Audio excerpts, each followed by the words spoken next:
Foi numa tarde quente, entre carros a passar, que vi teu sorriso brilhar, sem sequer imaginar. Enquanto abastecia o meu velho carro ali parado, teus olhos me encontraram e fui enfeitiçado.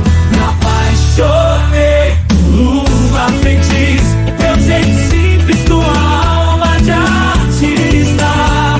No posto de gasolina nossa história começou, um amor improvável, mas que no peito ecoou. Entre tantos e bicos nossa conexão se fez, cada gesto teu um encanto que me atrai. Os poucos minutos de encontro a cada tarde de calor, descobri em teu olhar um novo mundo de amor.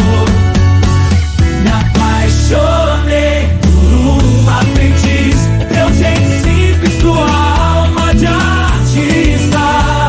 No posto de gasolina nossa história começou, um amor improvável, mas que no peito ecoou.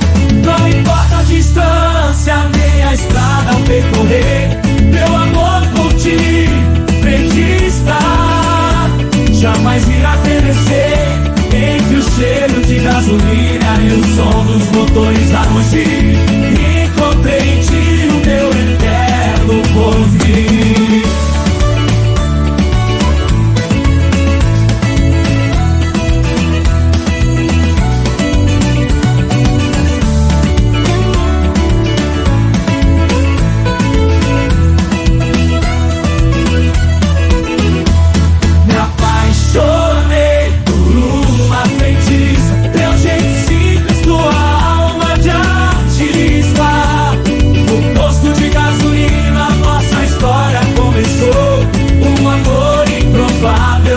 Que no peito ecoou.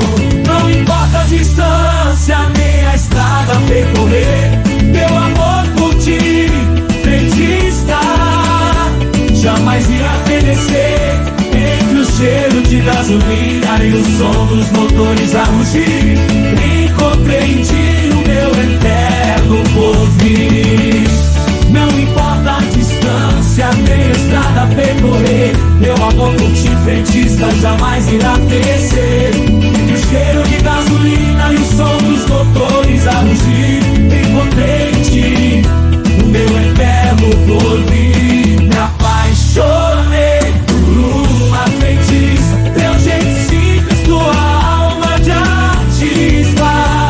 No posto de gasolina nossa história começou, um amor improvável, mas que no peito ecoou. Não importa a distância, nem a estrada a percorrer, meu amor por ti, frentista, jamais irá fenecer. Entre o cheiro de gasolina e o som dos motores a rugir, encontrei em ti o meu eterno porvir.